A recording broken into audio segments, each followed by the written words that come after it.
féliciter ñëpp ñi nga xam ni si falu nañu muy sunu élus yi nga xam ne si fal nañ leen ci intercoalition bi te ñu bari tey jii bokk na ci ñi ëppoon tolof tey on a le plaisir d'avoir ensemble sunu anciens bagnards yi comme je les ai appelés ci suba muy l'honorable Abdou Bara Dolly, honorable Déthié, honorable Ahmed Aïdara et honorable Mame Diarra Fam. Et on a le plaisir de les accueillir ici. ñoom ñi nga xam ne si avant ñuy falu ji dem nañu ndungu siin mais loolu nekkul dara lu woon rek loo xam ne si daf leen a doppe yokk seen activité muy lu bokk ci tolof yi nga xam ne si point de presse bi passé waxoon naa ko ci tolof yi nga xam ne si moo ñu gàllankoorloon ci élection yi ñu jublu woon te teewul peuple sénégalais génn jox ndam opposition ñu am majorité comme ni ko suma collègue yi waxee léegi opposition booleel am 83 députés alors que le président Macky et sa coalition ñi ngi am 82 députés. loolu kon ñu waxoon ni nekk na ndam bu rëy boo xam ne si président coalition bi mi ngi leen ciy félicité di félicité Sénégalais yëpp yi nga xam ne si itam ñu ci bari topp nañu geste bi mu def génn ñëw dem wote ji wane ni Sénégal ak nit dafay bëgg réewam ak at yu mu mën a toll. ñu wax ni kon opposition bi voix majorité boobu mu am victoire am boobu mu am daf ci am une conscience réelle dafa am confiance politique ak conscience politique ci victoire am boobu mu am n'en déplaise ak ñi nga xam ne si dañ doon rêver sur les plateaux de télévision qu'ils soient des journalistes ou pas ñi nga xam ne si sunu alchimie bi ak sunu tactique politique bi ñu tegoon ça dépassé leur entendement mënuñu woon fexe ba comprendre loolu mais les Sénégalais l'ont compris Sénégalais ñoom comprendre nañ ko gëmoon nañ ko wote nañ ko jox nañu victoire kon ku continuer di rêver naan victoire bii ñu am c'est encore des chimères rek nekkul wala gëmuñu ko yaa fa nekk incha allahu rabbi nous allons exercer cette victoire à l'Assemblée nationale en quoi faisant xanaa taxaw ci li nga xam ne si moo tax Sénégalais yi faloon ñu wax ko mooy ñu taxaw ci jublu ci nan la ñuy organiser li ñu diggoon Sénégalais yi mooy maanaam tàmbalee arrêter la dérive bépp loi bu nga xam ne si bu fa warul la buñ fa defoon la te ñu war koo dindi ñu taxaw ci réforme yi ñu war a def pour dindi ko ak lépp lu nga xam ne si dañ ko faa war a indeeti loo xam ne si baaxul ci Sénégal ñu fexe ba mu bañ a am. loolu nag doo xaar ba yegg fa di ko def comme dëgg mën nañ ko HCCT bi ñëw ñu jigéen lii ci la ñuy jëkkee loolu moo tax. intercoalition muy coalition wàllu coalition Yewwi yëpp ñu taxaw xool ko xam ni lii institution bu nga xam ni si du dara loo nga xam ni si rek ñu bari ñi nga xam ni si sax débauché woon nañ leen ci ñun ñi ci loolu lañ leen dig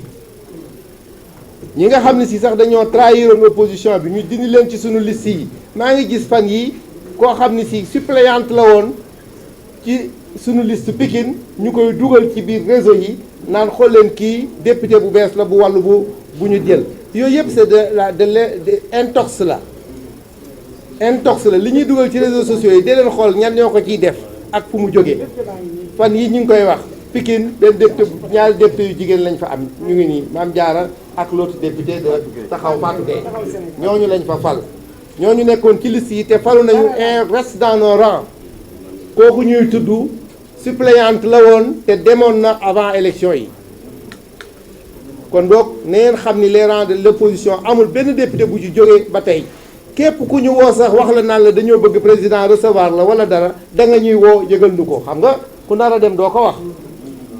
képp ku ñu woo ñun xam nañu ñëpp ñi leen woo ak ku leen woo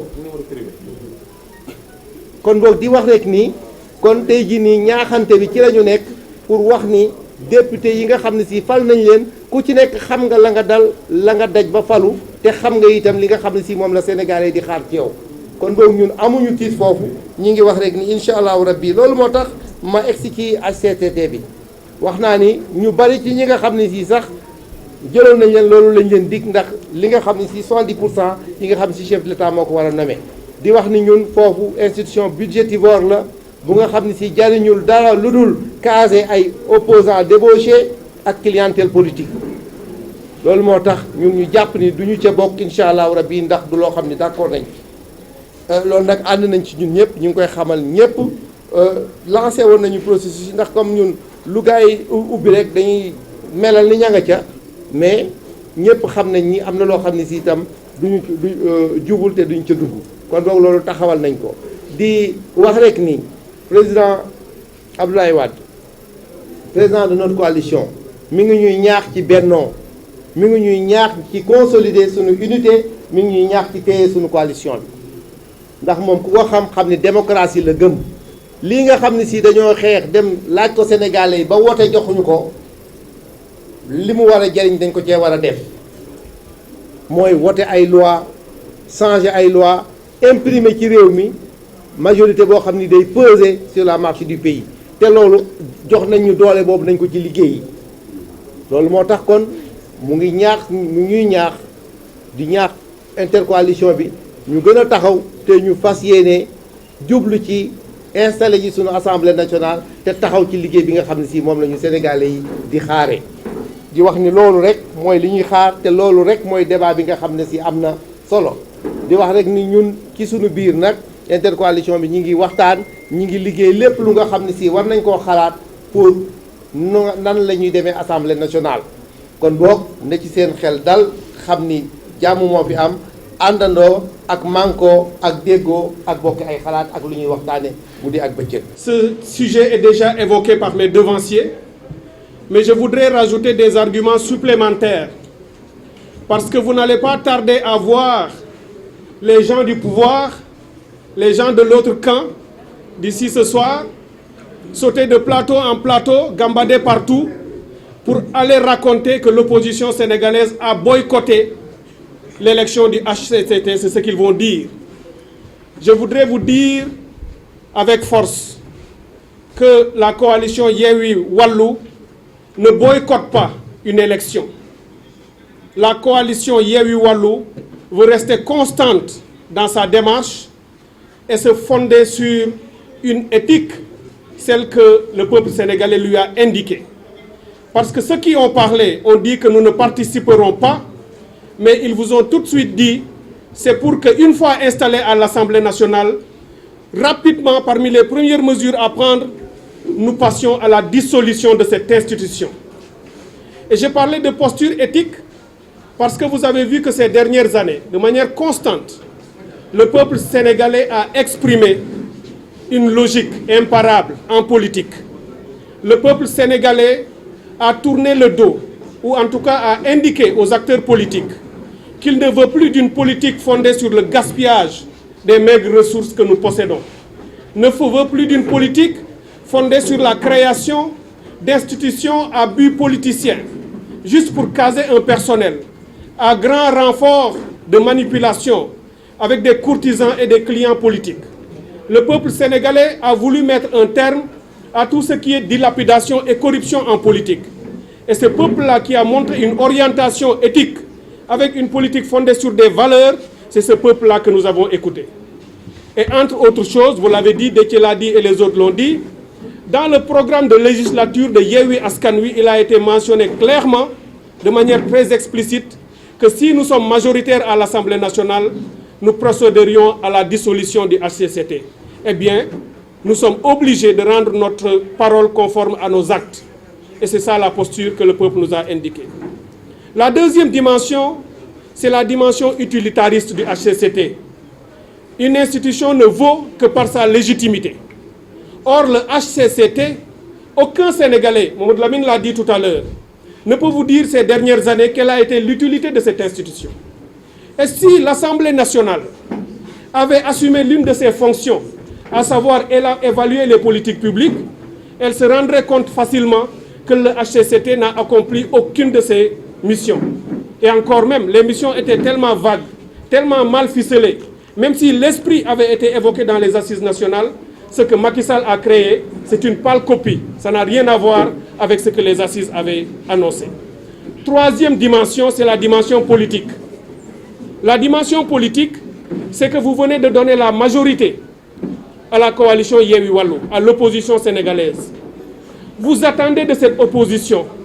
qu'elle consacre son temps, son énergie, ses moyens, sa créativité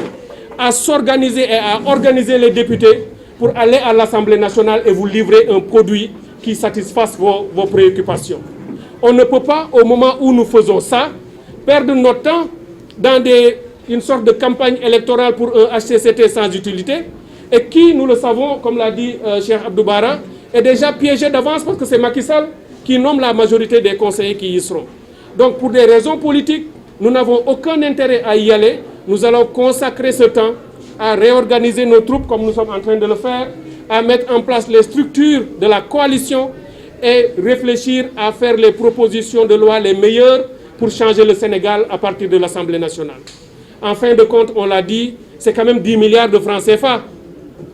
dans un pays qui vit ce que nous vivons tous ensemble. Les Sénégalais pataugent, les Sénégalais souffrent, ils ont les pieds dans l'eau, ils mangent dans l'eau. Les écoles, vous savez quelles sont, la santé. Vous avez vu ce qu'on souffre pour arriver ici à cause des embouteillages. Mais 10 milliards, c'est beaucoup d'argent, Mamadou Lamine, vous en savez quelque chose. Et cet argent-là, nous allons le rendre aussi aux Sénégalais. Fi ma bëgg daanele rek muy message bu mujj bi message wu wax Sénégalais yi que ku am loo doon laam-laamee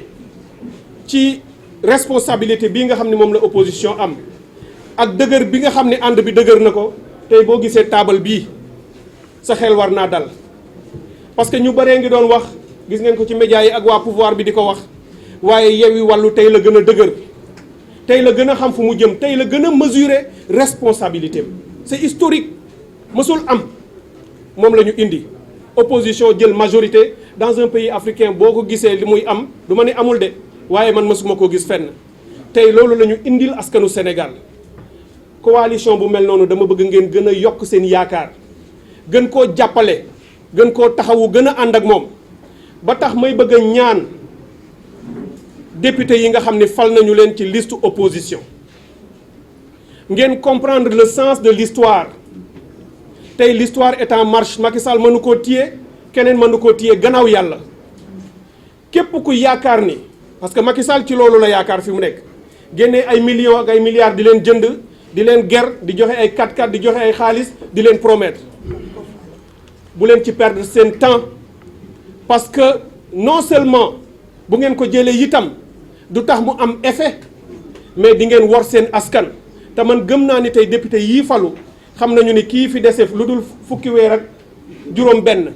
parce que Macky Sall gën gaa bare ci réew mi fukki weer ak juróom benn moo ko fi dese waaye loolu yomb naa muñ boo ko jëlee ay 50 millions ak yu ma xamul mu ger la ba nga retourné wu askan wi dëddu la say mbokk bàyyi la sa koñ bàyyi la li xale yi naan looy wax waa koñ ba loolu dina la dal te dans 16 mois Macky dem nga ànd ak moom daanu sa carrière jeex waaye àndal ak lii nga xam ne mooy àll bi jebbi di jóg bul ànd ak guy gi daanu àndal ak àll bi jebbi te mooy wàllu Yewwi ñuy wax Macky Sall bu mu perdre temps askanu Sénégal bëggatul corruption bëggatul tappale ci politique indiqué na yoon wi Macky Sall mënul def lu dul jaar ci loolu bu bëggee jàmmam ak jàmm coalition ak jàmm ñi mu àndal ndax lépp lu mu jéem coalition Yewwi Wallu dina ko gàntal kon nag asalaamualeykum wa rahmatullah maa ngi leen di nuyu di leen sant